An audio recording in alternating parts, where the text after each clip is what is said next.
Good morning children. आज मैं आपको रामधारी सिंह दिनकर द्वारा रचित स्वर्ग बना सकते कविता के बारे में बताऊंगी। और ये जो कविता है साहित्य सागर से ली गई है। ये 9th और 10th दोनों के ही पोर्शन में आती है। तो आज मैं आपको ये कविता बताऊंगी। इससे पहले हम थोड़ा सा रामधारी सिंह दिनकर जो कवि हैं उनके बारे में जानकारी कर लेते हैं। तो देखिए, सुनिए और समझिए। श्री रामधारी सिंह दिनकर का जन्म 30 सितंबर 1908 को बिहार के मुंगेर जिले में सिमरिया गांव में एक कृषक परिवार में हुआ था। कृषक परिवार मतलब उनके माता पिता किसान होंगे, उनके घर में खेती होती होगी।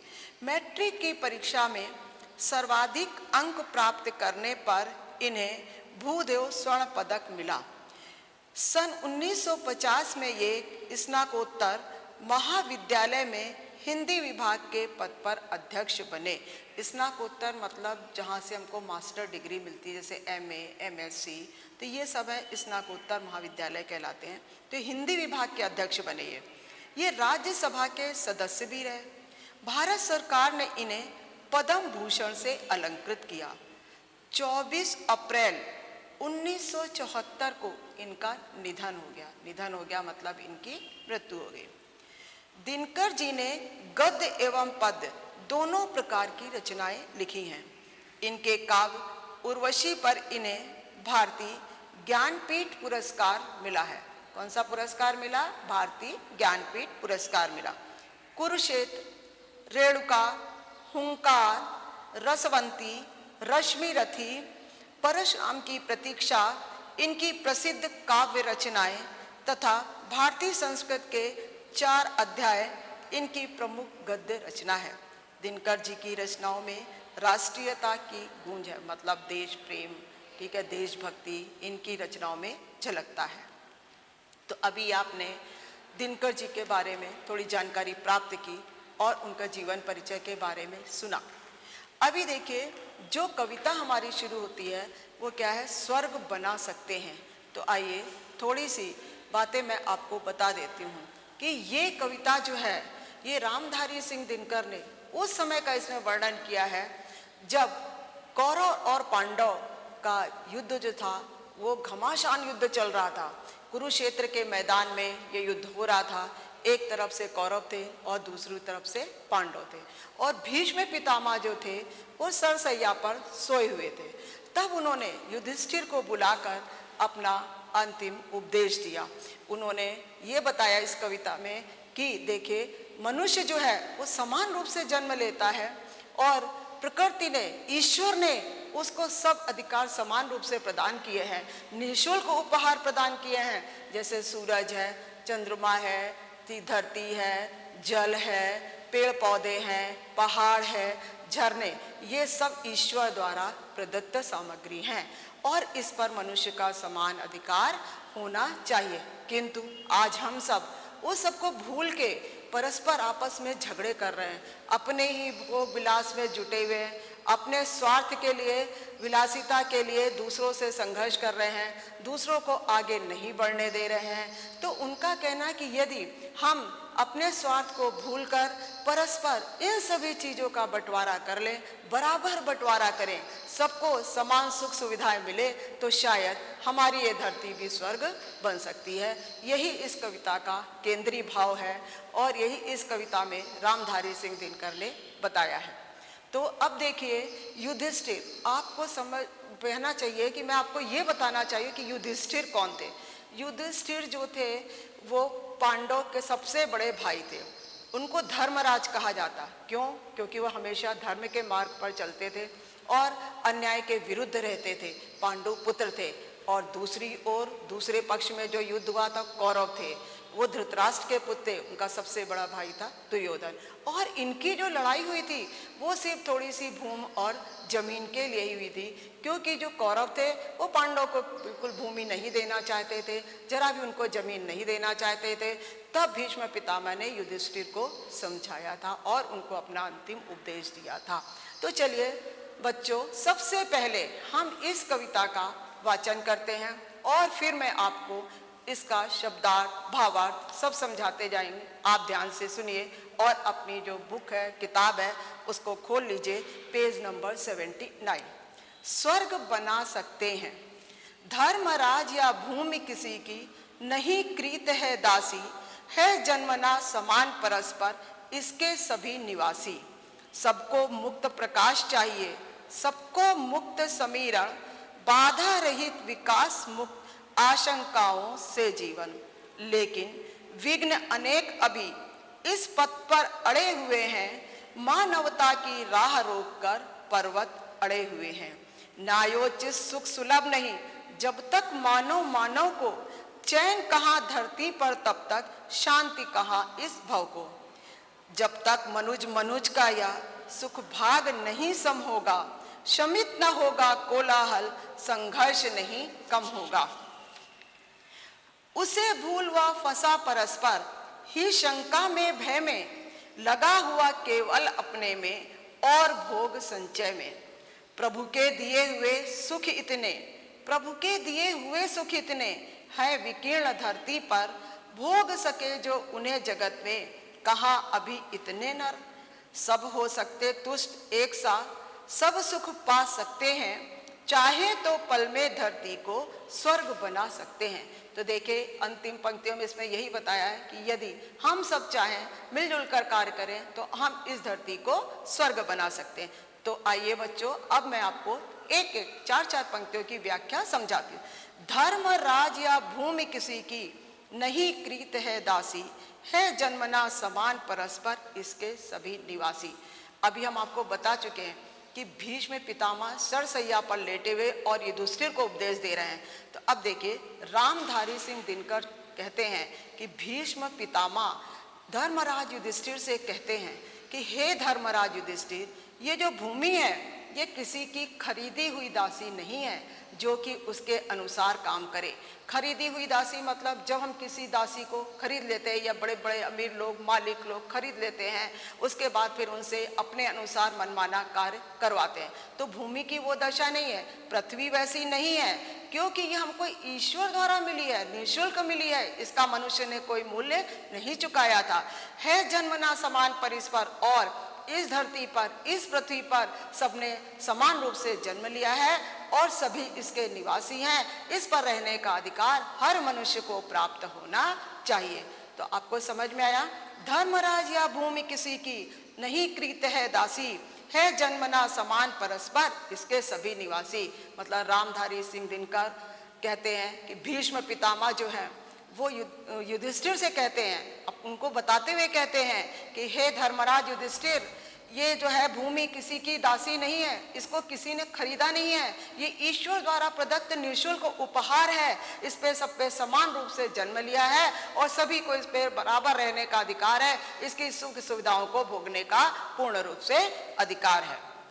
चलिए हम दूसरी पंक्तियों की ओर बढ़ते हैं। सबको मुक्त प्रकाश चाहिए, सबको मुक्त समीरण, बाधा रहित विकास, मुक्त आशंकाओं से जीवन।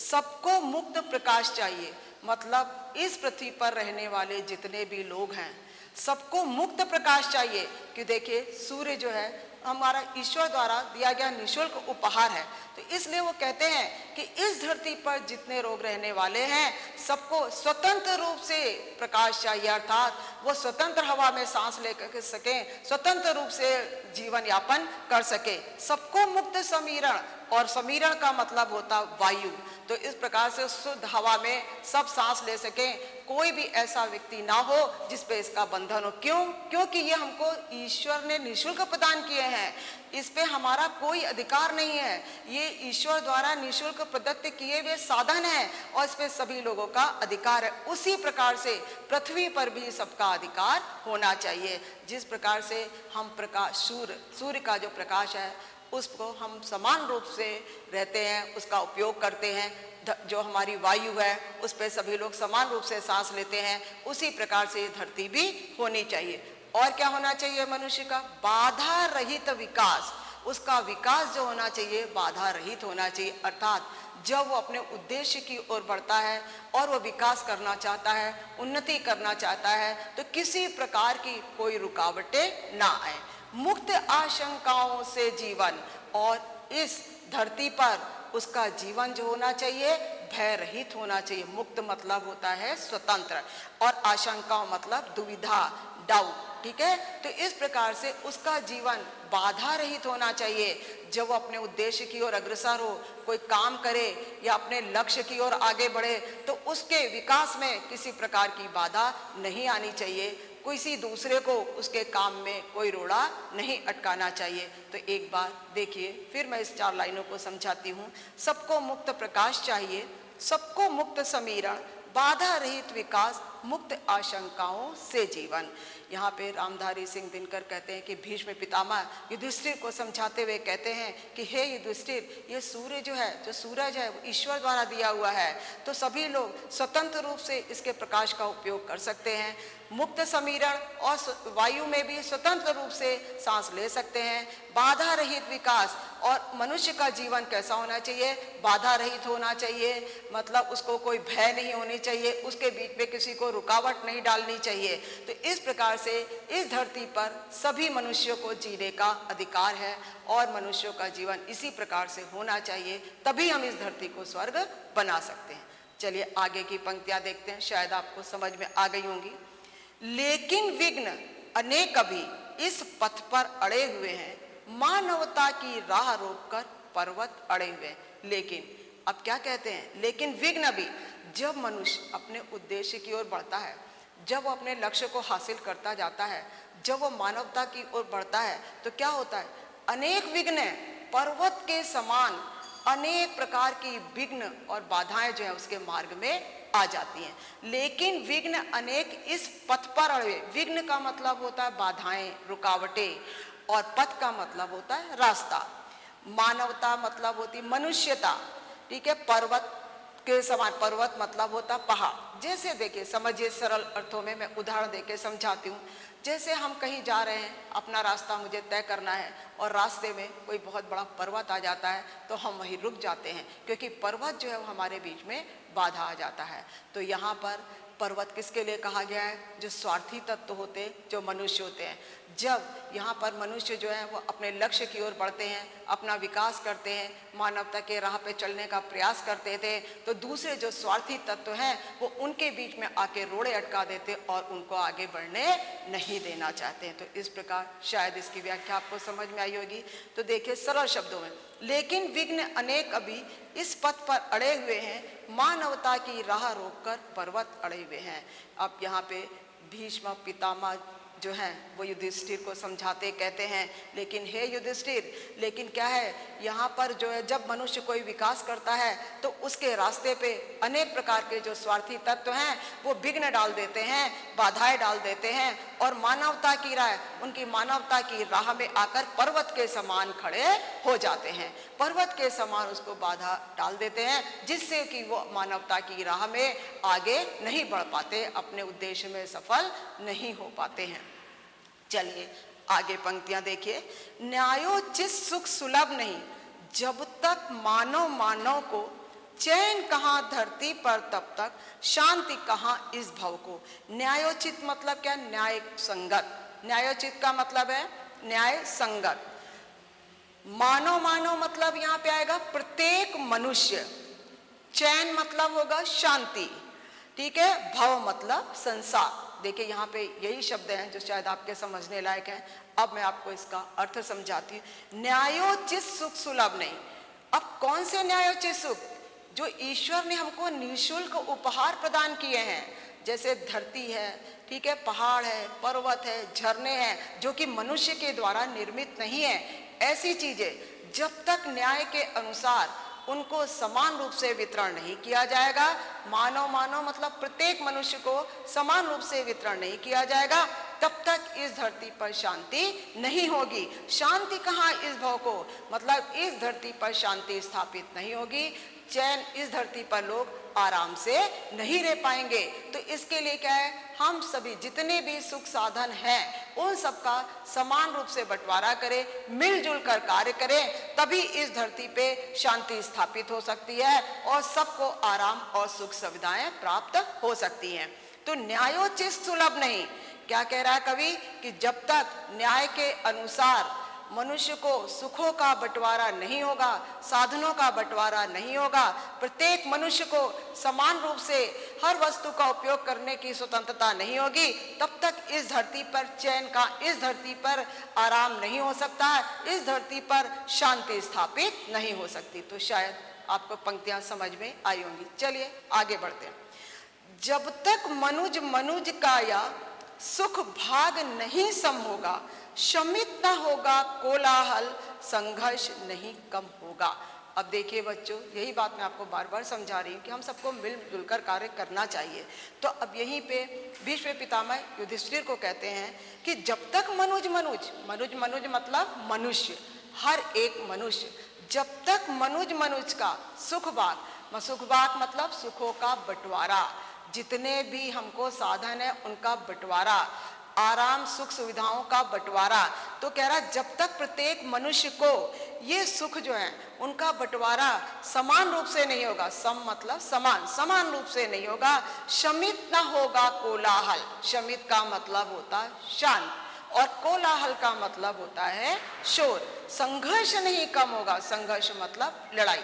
अब इसमें रामधारी सिंह दिनकर कहते हैं कि भीष्म पितामह युधिष्ठिर को समझाते हुए कहते हैं कि जब तक प्रत्येक मनुष्य का सुखों का बंटवारा समान नहीं होगा, तब तक ये जो धरती में शोर मचा हुआ है, लड़ाइयाँ हो रही हैं, सब अपने स्वार्थ के लिए लड़ रहे हैं, एक दूसरे को मार रहे हैं, तब तक ये शांत नहीं होगा, हमेशा आपस में लड़ाई दंगे होते ही रहेंगे। जैसा कि आपके सामने प्रत्यक्ष उदाहरण है महाभारत का युद्ध, जिसमें देखिए यहाँ पे कौरव पांडव वही दोनों लड़ रहे थे, और क्यों लड़ रहे थे? सिर्फ थोड़ी सी धरती के लिए, भूमि के लिए ही उनका झगड़ा हो रहा था। तो उसी के बारे में बताते हुए भीष्म पितामह जो है ये युधिष्ठिर को समझाते हैं। चलिए अगला पेज खोलिए बच्चों, पेज नंबर 80। अब देखिए आगे बढ़ते हैं हम। उसे भूल व फंसा परस्पर ही शंका में भय में, लगा हुआ केवल अपने में और भोग संचय में। मतलब उसे भूल मतलब मानवता की राह पर चलना भूलकर, मतलब आपस में प्रेम से रहना भूलकर, मिलजुल कर कार्य करना भूलकर, उसे भूल, उसे किसके लिए आया है? मतलब मानवता की राह में चलना भूलकर, आपस में मिलजुल कर रहना वो भूलकर। तो अब क्या हो गया? फंसा परस्पर, वो किसमें फंस गया है? किसमें उलझा हुआ? फंसा परस्पर मतलब आपस में उलझा हुआ है, शंका में भय में, और वो शंका में दुविधाओं में फंसा हुआ है, वो भय से युक्त जीवन जी रहा है कि कहीं उसके मार्ग में कोई स्वार्थी तत्व आके रुकावट ना डाल दे, वो स्वतंत्र रूप से कार्य नहीं कर पा रहा है। लगा हुआ क्यों नहीं कर पा रहा है? क्योंकि लगा हुआ केवल अपने में और भोग संचय में, कि एक स्वार्थी वर्ग है वो केवल अपने में ही लगा हुआ है, अपने ही भोग संचय, भोग संचय मतलब विलासिता की वस्तुएं एकत्रित करना, भोग विलास की वस्तुएं एकत्रित करना, केवल अपने ही बारे में सोचना। तो यहाँ पे कवि कह रहा है कि मनुष्य जो है केवल अपने ही भोग संचय में लगा है, अपने लिए वो विलासिता की वस्तुएं इकट्ठा कर रहा है, अपने लिए उपयोगी वस्तुओं के बारे में सोच रहा है, वो दूसरे के बारे में नहीं सोच रहा है, वो मानवता की राह पर चलना भूल गया है, वो आपस में झगड़ा करता है। तो इसलिए एक बार, चार बार फिर समझ लीजिए इन पंक्तियों को। उसे भूलकर फंसा परस्पर, किससे भूलकर? ये हमने आपको बार बार बताया, किससे भूलकर मतलब मानवता की राह पर चलना भूलकर, आपस में मिलजुल कर रहना भूलकर। ठीक है, तो कवि कह रहे हैं कि मनुष्य जो है वो अपने मानवता की राह पर चलना भूलकर, और वो क्या केवल अपने ही भोग विलासता की वस्तुएं अर्जित करने में जुटा हुआ है, अपने लिए सामग्री एकत्रित करने में जुटा हुआ है, दूसरे के बारे में वो सोचना भूल गया है। चलिए, प्रभु के दिए हुए इतने सुख हैं विकीर्ण धरती पर, भोग सके जो उन्हें जगत में, कहाँ अभी इतने न। अब सबसे पहली बात मैं आपको ये बताना चाहती हूँ, ये कविता का वर्णन जिस समय का है जबकि महाभारत का युद्ध हो रहा था, और उस समय देश की आबादी बहुत कम थी। आप आज की आबादी से तुलना मत करिएगा बच्चों, अब उस समय आबादी कम थी, इसलिए कवि ने ये पंक्तियां लिखी हैं। प्रभु के दिए हुए सुख इतने, मतलब ईश्वर के द्वारा प्रदत्त की गई इतनी सामग्री हमारे पास है, अर्थात अतः धरती है, सागर है, पहाड़ हैं, झरने हैं, पेड़ पौधे हैं, पर्वत है, सब हमारे पास हैं और ये संपूर्ण धरती पर बिखरे हुए, विकीर्ण मतलब होता है बिखरे हुए, ये संपूर्ण धरती पर बिखरे हुए हैं।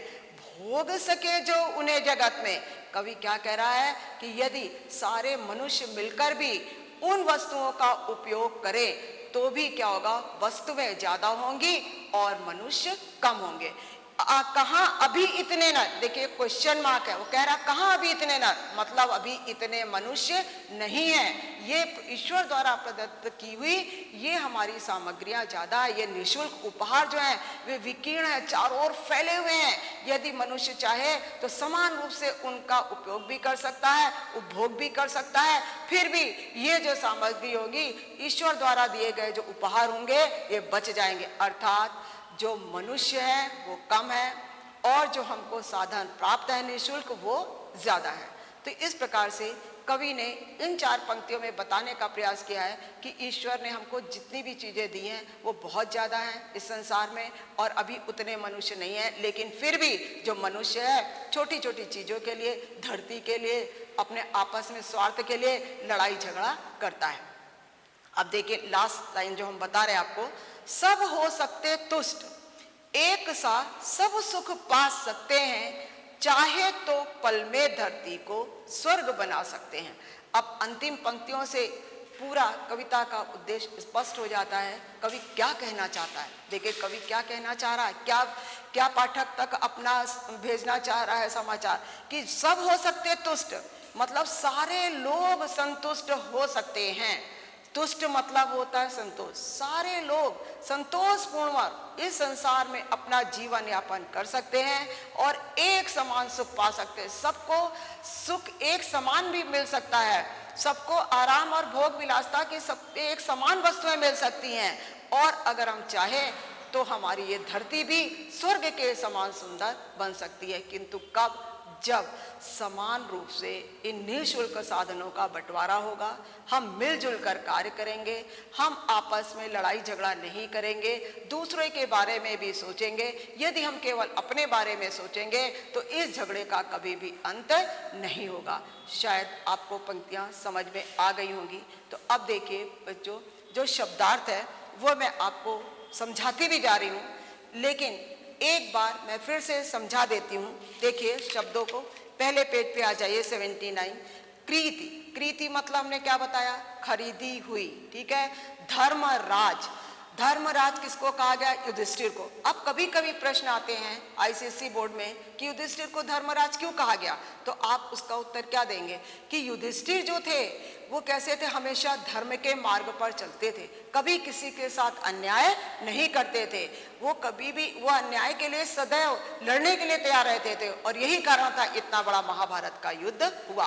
दासी का मतलब ने क्या बताया था, खरीदी हुई। जन्मना मतलब जन्म से, निवासी मतलब इस धरती पर रहने वाले लोग। तो एक बार ये शब्दार्थ आप देख लीजिए, ध्यान से सुनिए, अगर नहीं है तो आप लिख लीजिए। सबको मुक्त प्रकाश, मुक्त मतलब होता स्वतंत्र, प्रकाश मतलब उजाला, समीरण मतलब होता वायु। देखिए समीरण का मतलब क्या होता, वायु होता, हवा, हवा भी होता है, कभी कभी आपके पर्यायवाची शब्द में भी आता है, तो आप लिख सकते हैं समीरण मतलब वायु है, हवा है, मारुति है, झंझावात, कितनी चीज इसके अर्थ है।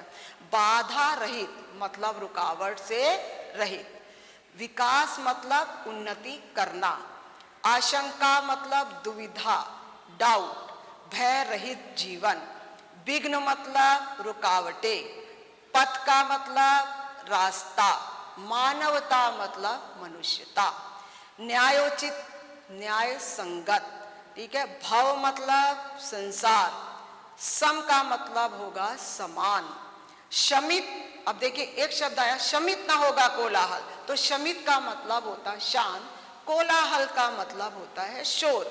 संघर्ष, संघर्ष का मतलब आपस में लड़ाई झगड़ा करना, और उसे भूल परस्पर, अब आपको लगेगा परस्पर आया, परस्पर मतलब है आपस में, ठीक है, आपस में। भोग संचय मतलब है भोग विलास की वस्तुओं का संचय करना, मतलब जो आरामदायक वस्तुएं हैं उनको एकत्रित करना।